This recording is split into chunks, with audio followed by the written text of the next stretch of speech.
دنیا میں سب سے بیوقوف بندہ وہ ہے جسے کوئی اشتعال دلاتا ہے، وہ تو استعمال ہو گیا۔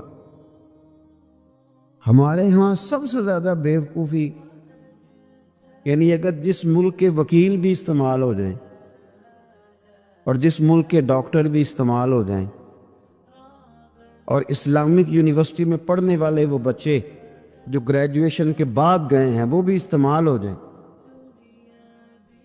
تو پھر صرف یہ ہے کہ ہمیں نہ کوئی استعمال کرتا ہے، ہمیں کوئی اشتعال دیتا ہے۔ اب ہماری دنیا میں نہ کچھ ایسے اسلامی ملک ہیں جو اب ملک ہی نہیں رہے۔ عراق اب کسی ملک کا نام نہیں، لیبیا اب کوئی ملک نہیں رہا، شام اب کوئی ملک نہیں۔ پتہ نہیں آپ کو سمجھ آ رہی ہے کہ نہیں آ رہی میری بات کی؟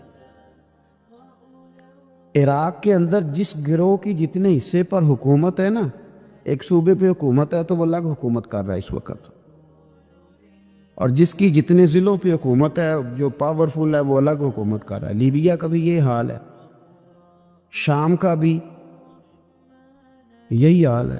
خدا نہ خواستہ جو یمن کی طرف لوگوں کی نظریں اور معاذ اللہ عرب شریف کی طرف، جس کو سعودی عرب کہا جاتا ہے، ادھر بھی لوگوں کی گنونی نظریں ہیں۔ اگر وہاں بھی خدا نہ خواستہ یہ جیسے الگ الگ کر کے مسلمان کو مارا جا رہا ہے تو اللہ نہ کرے وہاں بھی ایسا ہو جائے۔ لیکن اب یہ ملک ہی نہیں رہے، یہ چھوٹی چھوٹی ٹکڑیوں میں بٹ گئے۔ کیوں بھلا؟ ہمیں لوگ اشتعال ہی بڑا دلاتے ہیں۔ میرے رسول کریم صلی اللہ علیہ وسلم کا کمال یہ ہے کہ رسول پاک کو کبھی اشتعال نہیں آیا، اور بھائی حضور کو کبھی اشتعال ہے بول کے بتائیے؟ اشتعال چھوڑ دو، ہم محتاج ہیں نبی پاک کے، ہم نے جو سیکھنا ہے اپنے نبی سے سیکھنا ہے۔ وہ اگر زندگی میں آپ نے اشتعال چھوڑ دیا، بہت سارے لوگ دانا پھینکنے آتے ہیں، وہ پھینک کے چلے جاتے ہیں، ہم پیچھے سے لڑتے رہتے ہیں۔ اگر آپ اشتعال چھوڑ جائیں، دیکھو حضور کے میلاد پر میں نے کیا بات چھیڑی ہے، بڑی ضروری سمجھی ہے تو چھیڑی ہے۔ نبی پاک کو نہ اپنے دادا سے بڑا پیار ہے، بڑا دادا سے، والد سے تو ہوتا ہی ہے، ماں سے تو ہوتا ہی، حضور کو اپنے دادا سے۔ بخاری شریف میں حدیث ہے، جناب ابو سفیان رضی اللہ تعالیٰ عنہ حدیث کے راوی ہیں، فرماتے ہیں کہ جنگ میں حضور کے ساتھ تھا فتح مکہ کے بعد، تو کافروں نے بڑا شدید حملہ سامنے سے کر دیا۔ فرماتے ہیں جب انہوں نے شدید حملہ کیا تو مسلمان تھوڑے پیچھے ہٹے، ارادہ یہ تھا کہ نئی منصوبہ بندی کے ساتھ آگے بڑھیں گے۔ کہتے میں نے نبی پاک صلی اللہ علیہ وسلم کے گھوڑے کی لگام تھامی ہوئی تھی، صحابہ پیچھے ہٹے پر حضور نہیں پیچھے ہٹے اور آگے بڑھے۔ تو میں نے کہا یا رسول اللہ سب لوگ پیچھے ہٹ رہے ہیں، ذرا پیچھے ہٹ کے نئی حکمت عملی، نئی تازگی ساکھ کے ساتھ وار کریں گے تاکہ مقابلہ کر سکیں۔ تو جنگ کا موقع ہے، جنگ کا وقت ہے، اور حضور وہاں نعرہ کیا لگاتے ہیں؟ فرمایا پیچھے نہیں ہٹنا۔ کیوں؟ انا النبی لا کاذب، انا ابن عبد المطلب لا کاذب۔ فرمایا پیچھے نہیں ہٹنا ہے، ایک تو اس لیے نہیں ہٹنا کہ میں نبی ہوں اور یہ بھی سچ ہے، اور اس لیے بھی پیچھے نہیں ہٹنا کہ میں کوئی معمولی آدمی نہیں، میں عبد المطلب کا پوتا ہوں۔ اب پیچھے ہٹنا کتنی دلچسپی اپنے دادا کے ساتھ، کتنا پیار ہے۔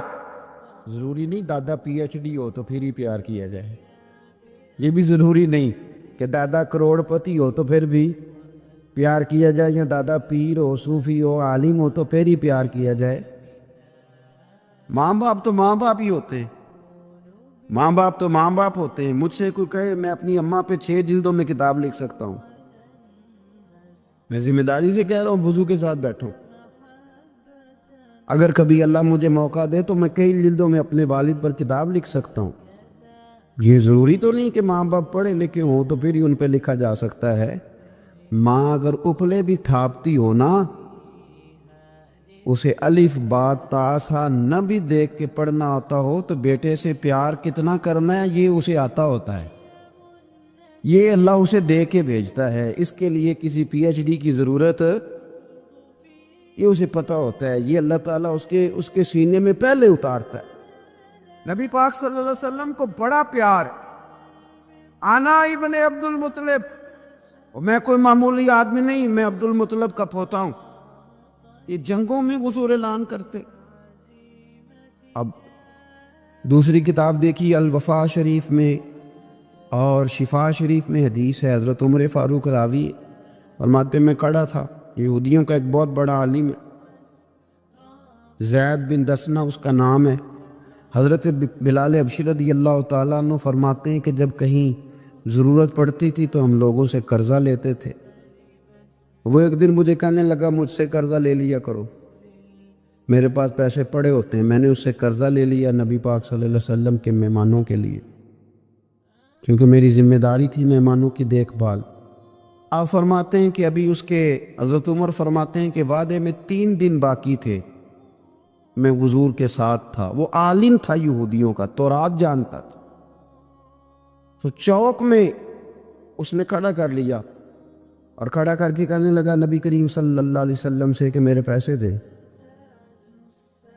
تو حضور صلی اللہ علیہ وسلم نے فرمایا کہ ابھی تو 3 دن باقی ہیں وعدے میں، انشاءاللہ وعدے پہ دے دیں گے. میں نے جو مضمون چھیڑا ہے وہ میں نے مکمل کرنا ہے، آپ میری بات پہ توجہ کرنا. میں کہہ چکا ہوں کہ حضور کو دادا سے بڑا ہی پیار ہے.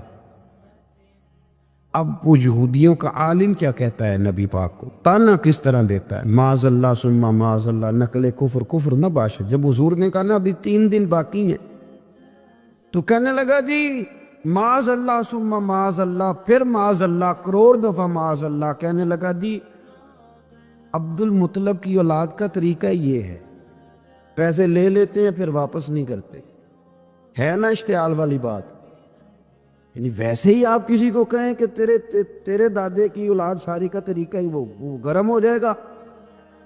اور اگر یہ کہہ دیا جائے اس ذات کے بارے میں جس سے آپ پیار بھی عشق کی حد تک کرتے ہو، تو اب تھپڑ تو بنتے ہیں نا 4، اب ڈنڈا تو بنتا ہے نا.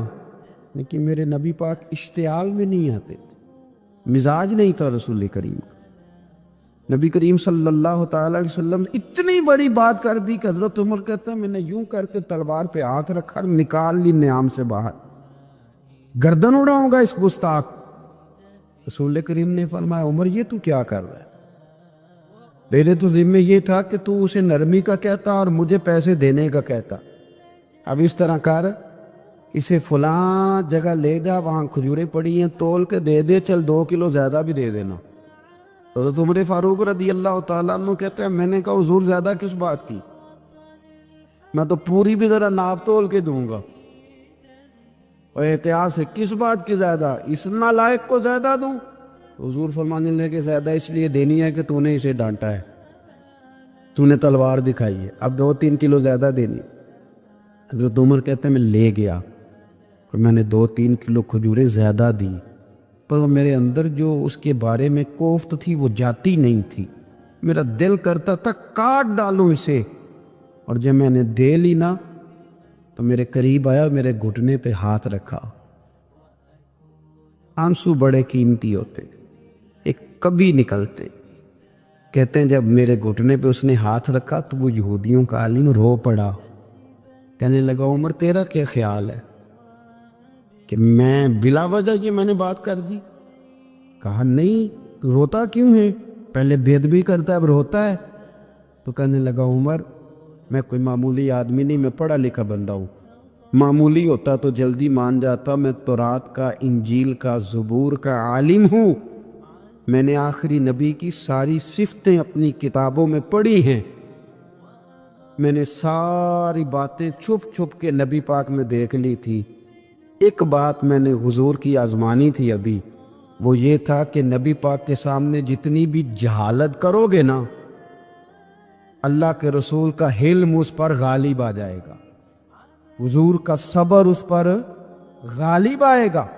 میں نے نا آج وہ آزمانا تھا، اور میں نے نا سازش کر کے بلال کو پیسے دیے تھے، اور میں نے سازش کر کے 3 دن پہلے مانگے تھے.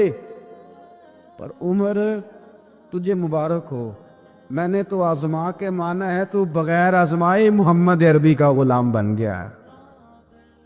اب لے جا مجھے معافی بھی دلا اور نبی پاک صلی اللہ علیہ وسلم کی غلامی بھی میرے لیے اس سنت پہ بھی تو میرے ساتھ شامل ہو۔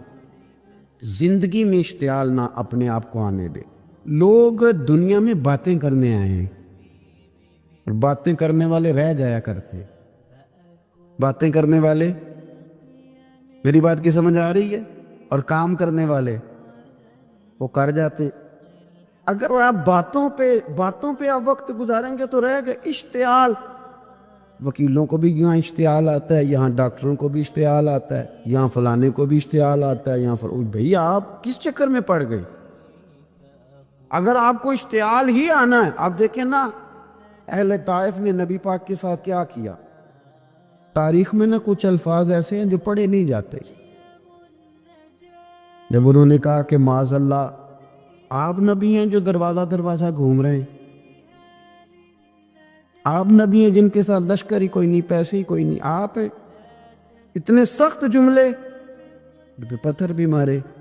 اشتعال تو 1.5 منٹ میں آ جاتا بندے کو، اور ہمارے ہاں تو رہ بھی صرف اشتعال ہی ہے، صرف اشتعال ہی ہے، جس کو دیکھو اسے اشتعال ہے، ادھر بھی لڑائی، ادھر بھی دنگا، ادھر بھی فساد۔ بھئی آپ چھوڑیں۔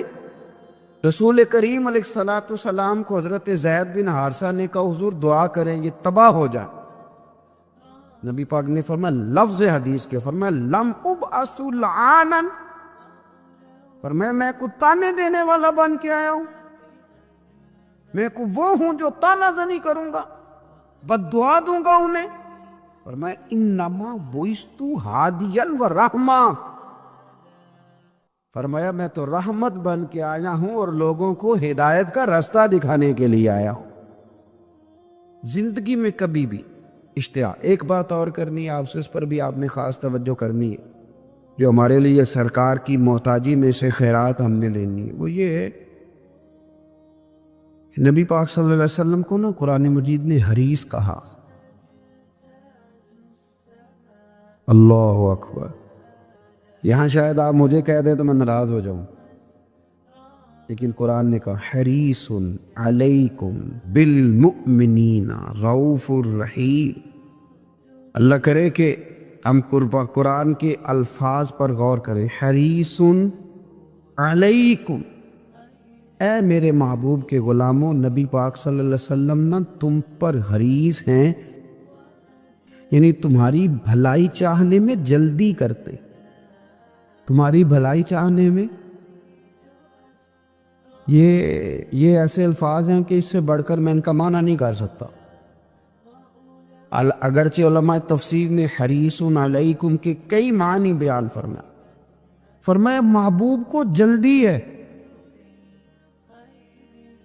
بیٹا بھی اماں سے کہتا ہے اماں آہستہ آہستہ ہی میری ترقی ہوگی نا۔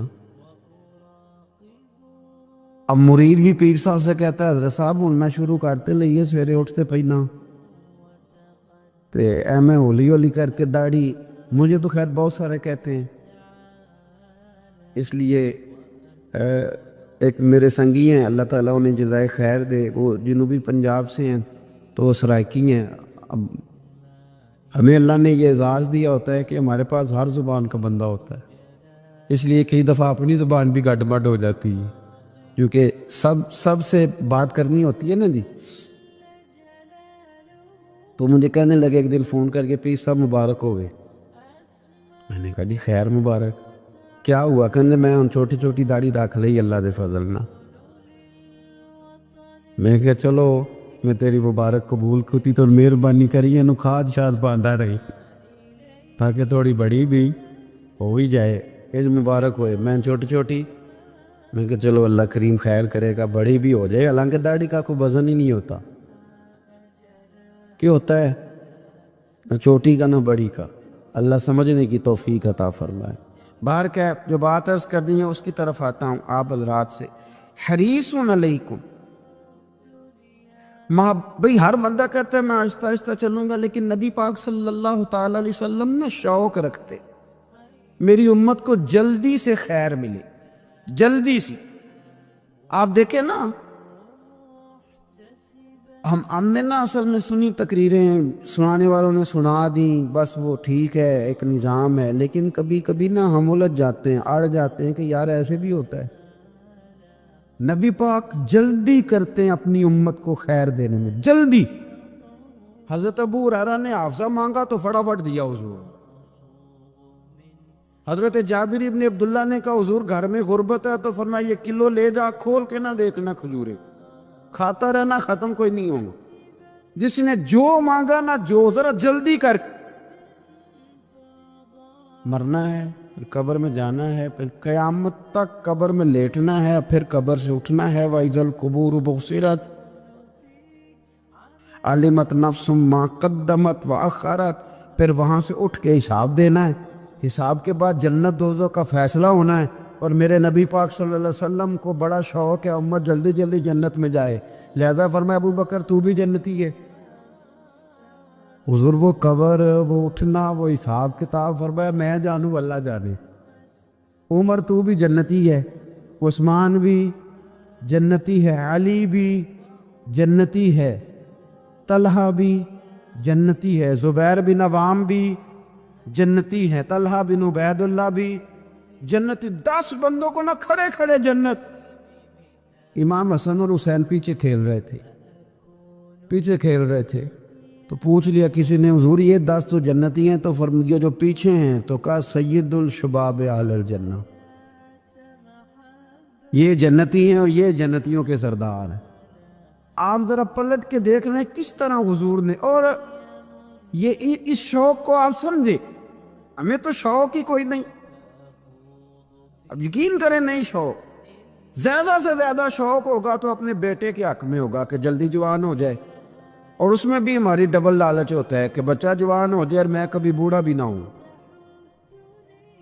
یہ بھی جوان ہو جائے اور میں بھی جوان ہی رہوں۔ بھئی یہ تو نہیں نہ ہو سکتا، اگر وہ جوان ہوگا تو پھر آپ کو بوڑھا ہونا پڑے گا، لیکن ہمارا ڈبل لالچ ہے، یہ بھی جوان ہو جائے اور میں بھی جوان ہی رہوں، یہ ہو سکتا؟ نبی پاک صلی اللہ علیہ وسلم نے فرمایا، آپ ذرا غور کرے، فرمایا وہ بیر رومہ ہے جو خرید کے دے دے گا میں اسے جنت کی بشارت دیتا ہوں۔ فرمایا جو مسجد بنائے گا میں گارنٹی دیتا ہوں اپنے لیے جنت میں مکان بنا لے گا۔ میرے رسول کریم علیہ الصلوۃ والسلام جنت کو آسان کرتے چلے گئے، فرمایا 2 چیزوں کی ضمانت دے دے، زبان اور شرمگاہ کا غلط استعمال نہ کرنا، میں تجھے گارنٹی دیتا ہوں کہ رب تجھے بغیر حساب کتاب جنت عطا کر دے گا۔ جلدی کے ساتھ حضور نے یہ شوق پیدا کیا۔ ہمارے ہاں نا ہر معاملے میں تیزی ہے، امیر راتوں رات ہونا ہے، حسین راتوں رات ہونا ہے، اور بادشاہ بھی نیک ذرا آہستہ آہستہ ہو کے کرنا ہے، آہستہ آہستہ آہستہ آہستہ۔ اور تو ہر ویلے مسیحتے بہ رہنا ہے تے اور کتے بھئیے جی، بھئی مسجد اللہ کا گھر ہے، تیرے گھر بیٹھتے تو 2-3 زیادہ بیٹھتے، تو نے کہنا تھا کوئی اور کام بھی کریا کر۔ اللہ کے گھر بیٹھے ہیں تو یہاں بھی تجھے اعتراض ہے، کدھر جا کے بیٹھے، کدھر بیٹھے جا کے؟ ہمارا ایک پیر بھائی تھا، اللہ اکبر، تو حضرت صاحب کے پاس آ کے نا کسی نے شکایت لگائی اس کی کہ اس کے گھر والے کہتے ہیں ہر ویلے پیران کو لے بیٹھا رہنا ہے، تو سب ہنس پہ فرمان لگے۔ ایک باری پھر گل کری، کہتے جو کہتے ہیں ہر وقت پیروں کے پاس بیٹھ رہتا ہے، فرمایا یار بڑا مزہ ہے، ایک باری پھر کری۔ تو وہ جب حضرت صاحب کو مزہ آتا تھا تو ہمیں مفت میں آنا شروع ہو جاتا تھا، تو یہ تو بڑی بات ہے نا جی کہ کوئی کسی اللہ والے کے پاس بیٹھتا ہے۔ میری بات کو سمجھ لیں، جلدی کرتے رسول کریم، ہمیں بھی تھوڑی جلدی کرنی چاہیے نبی پاک کا غلام بننے۔ صحابہ نے بڑی جلدی کی، آپ یقین کریں 1 منٹ بھی دائیں بائیں نہیں، بس آج حکم آیا، آج ختم، آج ہی عمل ہوگا، کل پرسوں کی بات کوئی نہیں۔ ساری دنیا جاتی ہے نا مدینہ شریف اور جا کے دیکھتی ہے مسجد قبلتین، 2 قبلوں والی مسجد، یار بڑا مشکل کام ہے، بڑا مشکل کام ہے۔ لوگ کہتے ہیں پہلے تسی این جاندے سو، اب یہ کہنا شروع کر دیا بڑا مشکل کام ہے۔ حضور نے 4 رکعتوں والی نماز 2 ادھر منہ کر کے پڑھائی اور پھر 2 رکھتے ہیں. اور یار مشکل ہے کام، بڑا مشکل. یہاں تو میرے بھائی پگڑی کا سٹائل بدل ناراض ہو جاتے.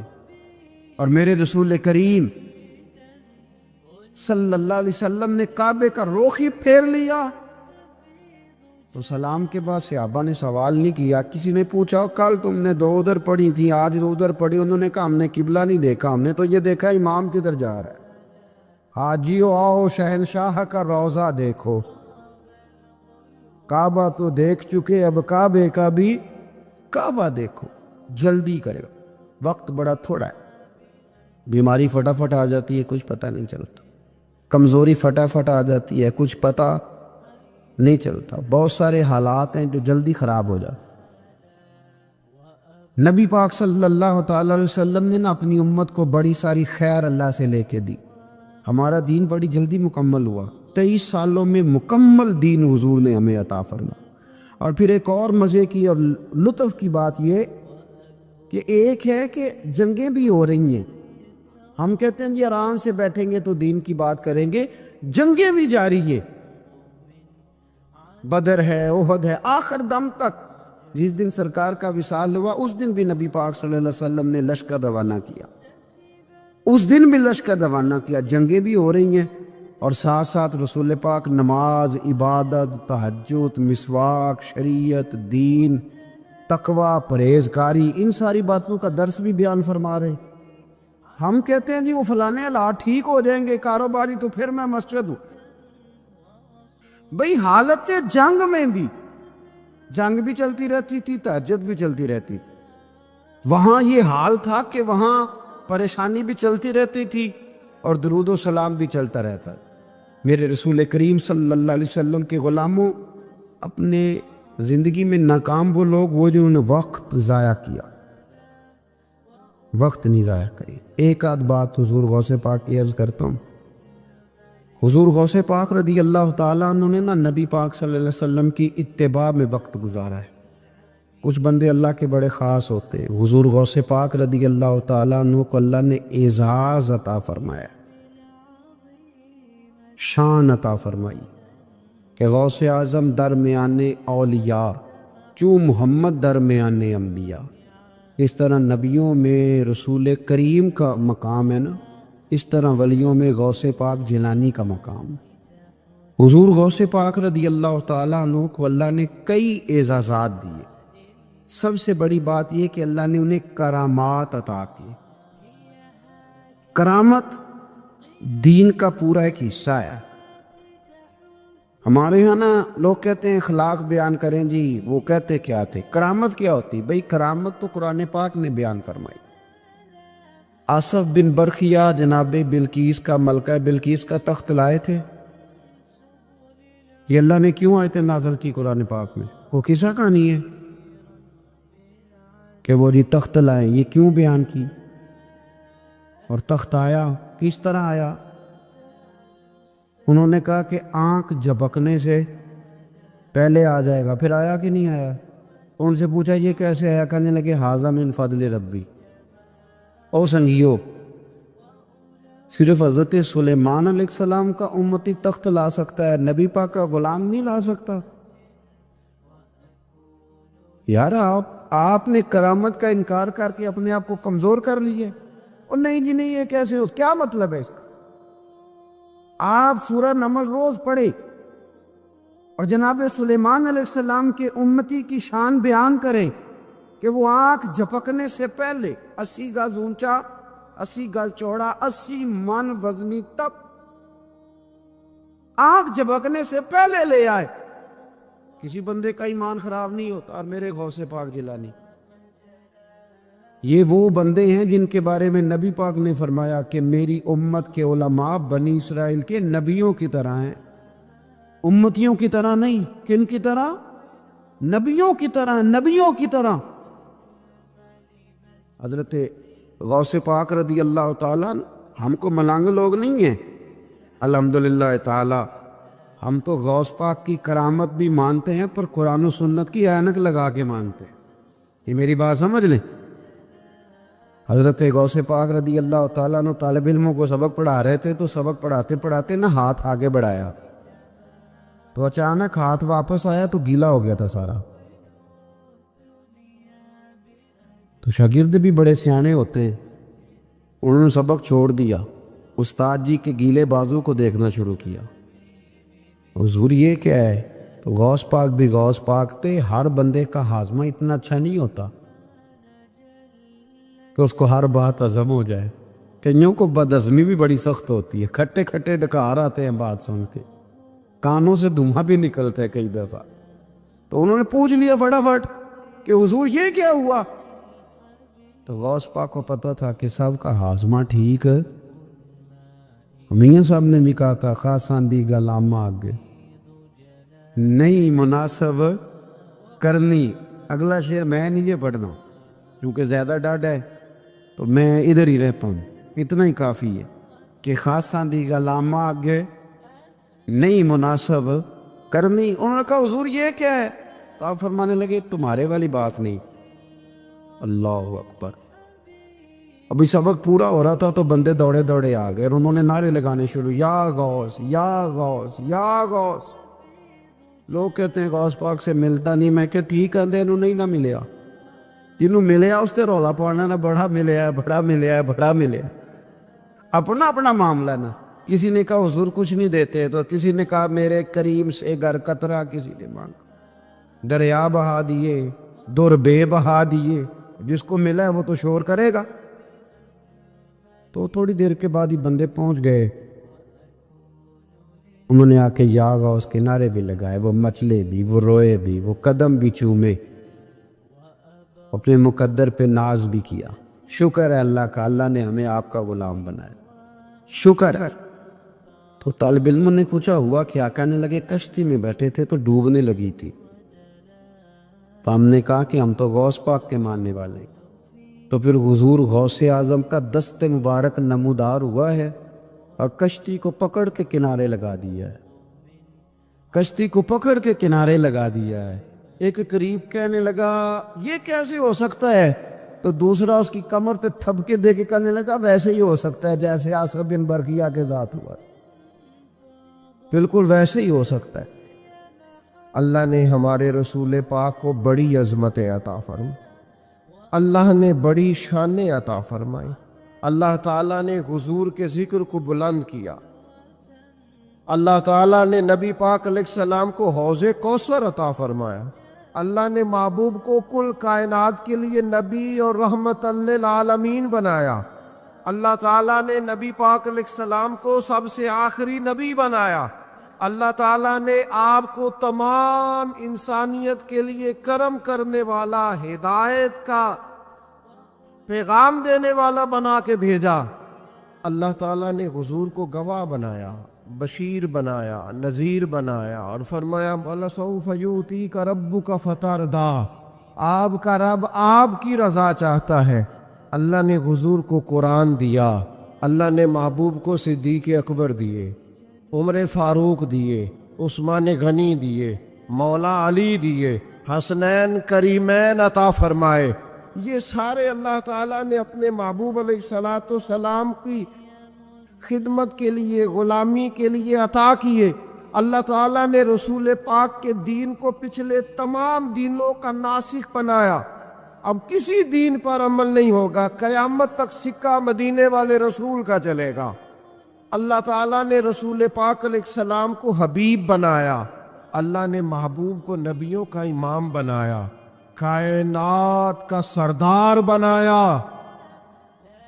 نبی اکرم صلی اللہ تعالیٰ علیہ وسلم کی عظمتیں، میں اللہ میں فرقہ واریوں سے بچائے، لیکن ایک دکھ ہے نا، وہ بھی بیان کر لینے دو، خوب کرے حمد سے تھوڑا سا گلا بھی سن لے۔ او میرے عزیزو، جس طرح توحید قرآن پاک کا مستقل عنوان ہے، جس طرح عقیدہ آخرت قرآن مجید کا مستقل عنوان ہے، جس طرح اخلاقیات قرآن مجید کا مستقل عنوان ہے، جس طرح دین کی سربلندی کے لیے جد و جہد کرنا، جہاد کرنا قرآن کا مستقل عنوان ہے، جس طرح معاشرت ماں باپ کے، بہن بھائیوں کے، بیوی بچوں کے، رشتہ داروں کے حقوق قرآن پاک کا مستقل عنوان ہے، اس طرح شان مصطفیٰ بھی قرآن مجید کا مستقل عنوان ہے۔ سارے عنوان بیان کرتے ہو، مانتے ہو، تذکرہ کرتے ہو، کیا وجہ آتی ہے جب عظمت رسالت مآب کی بات چھڑتی ہے تو بحث چھیڑ دیتے ہو؟ کھائے تجھ کو تپے سکر، تیرے دل میں کس سے بخار ہے؟ کس سے تیرے دل میں بخار چڑھ گیا ہے کہ ہر شے تو مانتا ہے، اور عظمت رسالت مآب کی بات آتی ہے تو بحثیں کرتا ہے؟ عقیدہ وہی اچھا ہے جو جناب صدیق اکبر کا ہے۔ کسی نے آ کے کہا تھا ابو بکر اگر کوئی کہے میں راتوں رات گیا ہوں اور راتوں رات آیا ہوں اور 18,000 سال کا گویا میں منظر دیکھ آیا ہوں، اور اتنی بات تو نص سے ہے نا، لیلم من المسجد الحرام الی المسجد الاقصی، رات کے تھوڑے سے حصے میں مسجد حرام سے مسجد اقصی، یہاں تک بھی کوئی جا نہیں سکتا، ممکن نہیں۔ کوئی کہے تو مانتے ہو؟ تو میں نہیں۔ تو کہا آپ کے محبوب نے کہا ہے، تو فرمانے لگے انہوں نے کہا ہے تو بالکل ٹھیک کہا ہے۔ کہا بھی تو آپ نے کہا تھا کہ کوئی کہے تو میں نہیں مانتا، کہنے لگے چلا آیا ہو کوئی ہے؟ تم نے تو کوئی کی بات کی تھا، باقیوں کا حکم اور ہے اور محبوب کی بات اور ہے، ان کے تذکرے اور ہیں، ان کا فرمانا اور ہے، ان کا کہہ دینا کچھ اور ہے۔ میں نے تو کہا تھا کوئی کہے تو نہیں مانتا، اور وہ جو کہے اور جس وقت کہے اور جس حال میں کہے اور جس رنگ میں کہے، سانو قید سجن دا گہنا ہے، او جنج رکھے اونج رہنا ہے۔ وہ جیسے کہے، جس وقت کہے، جس ٹائم کہے، بات ختم ہو گئی۔ میں رات پڑھ رہا تھا، ایک صاحب نے لکھا ہے نبی پاک نے خواب میں گئے تھے۔ یہ تو خیر بڑی دفعہ ہی میں نے بیان کیا ہے، اور ہر سال کوئی نہ کوئی نیا شوشہ چھوڑتا ہے۔ حضور کو معراج، میں تو انہوں آکھاں کہ راتی میں خواب دیکھی کہ میں پاکستان دا صدر بن گیا، تو انہوں اعتراض ہے کوئی؟ تو ساکنے جی خواب پاویں ساری دنیا دے بن جو، سامنے کوئی اعتراض ہے؟ کہ آپ جاگتی آنکھوں سے یہ بات کہیں گے نا اگر کہ میں صدر پاکستان ہوں، تو لوگ کہیں گے جناب آپ سیانے بیانے بندے کیا بات کر رہے ہیں؟ یہ آپ مطلب کس جگہ بیٹھ کے کیا بول رہے ہیں؟ سوئے سوئے تو جو کوئی مرضی کہہ دے۔ اگر حضور فرماتے نا میں خواب میں گیا ہوں، تو ابو جہل کو کوئی اعتراض تھا اس بات پر؟ ابو لہب کو، عتبہ عتیبہ شیبہ کو؟ وہ تو اس لیے پریشان ہوئے تھے کہ حضور نے فرمایا میں گیا ہوں۔